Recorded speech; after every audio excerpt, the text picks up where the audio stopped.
Let's talk more about the strikes on Iran. Now with us now is Daniel Flesch. He's a senior policy analyst at the Heritage Foundation. He's also a former senior advisor to Israel's permanent mission to the UN and former Israeli Defense Forces paratrooper. We're also joined by Senate Chairman of the National Iranian Congress and author of Comrade Ayatollah, Amir Fakhravar. So Daniel, I want to get your initial thoughts. We knew these strikes were coming if Iran didn't make a deal. And well, now they found out that patience wore thin. Yes, good morning to you both. And this is an incredible operation Israel pulled off overnight, much larger in scope and strategic impact than the one certainly last April and in October. And, Israel has stated for a long time, they'll do whatever it takes to protect themselves, to protect its sovereign nation. And the IDF has been preparing this for a long time. Perhaps the most interesting thing and noteworthy is that the IDF set up a drone base inside Iran for specifically this purpose. And it targeted strategic sites such as ballistic missile launching pads.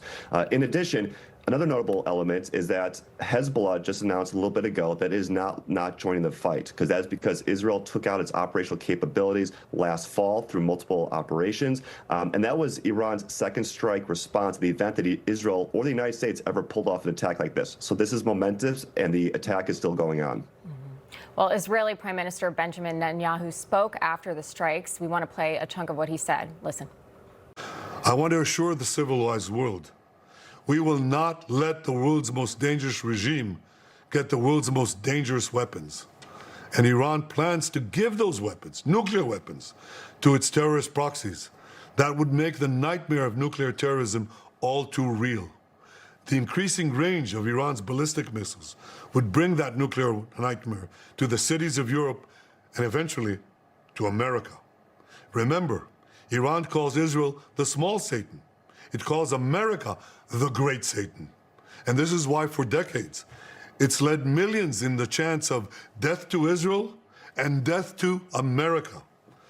Today, Israel is responding to those genocidal calls with action and with a call of our own. Long live Israel and long live America. Our action will help make the world a much safer place. I want to thank President Trump for his leadership in confronting Iran's nuclear weapons program. He has made clear time and again that Iran cannot have a nuclear enrichment program. Today, it is clear that Iran is just buying for time. It refuses to agree to this basic requirement of peaceful nations. That is why we have no choice but to act, and act now. Chairman, your thoughts on the Israeli Prime Minister's message?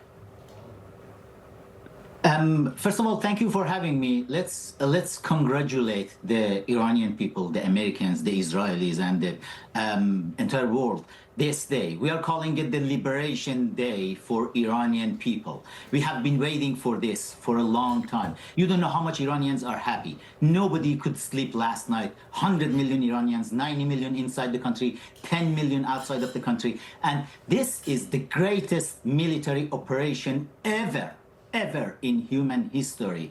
And just think about it. Tehran has more than 15 million people, the population of Tehran, the capital of Iran, and the Mossad could, with their very well-planned operation, they could just take out 3 IRGC commanders, the toppest ones in this 15 million people in between them, and nobody else were killed. And you know what? With this type of operation, it's a lot of hope for us, the Iranian people, that this regime is gone. The message of Benjamin Netanyahu, which let me say thank you to Prime Minister and thank you to President Trump for facilitating all the help Israel needed for this attack. The message of Benjamin Netanyahu was directly talking to Iranian people and telling them this regime is over and the good days are coming. Even the name of this operation, Rising Lion. The lion was the logo in our flag, Iranian real flag. When the mullahs came to power 46, 47 years ago, they removed lion and sun from our flag and they put Allah there, which is not our symbol. And this is gone. And I have a direct message to President Trump. please don't talk about negotiation anymore. It's nothing to negotiate. This regime doesn't have any support inside the country, less than 1% support. 99% of Iran, they love President Trump, and they want to hear negotiation is gone, and let's go to the next level for the regime change. We are all for it. Yeah, absolutely. And I believe, you know, the Prime Minister's message that our quarrel is not with the Iranian people, it's with the regime, is very well stated and firm. All right, Daniel, Amir, thank you for joining us this morning. My pleasure.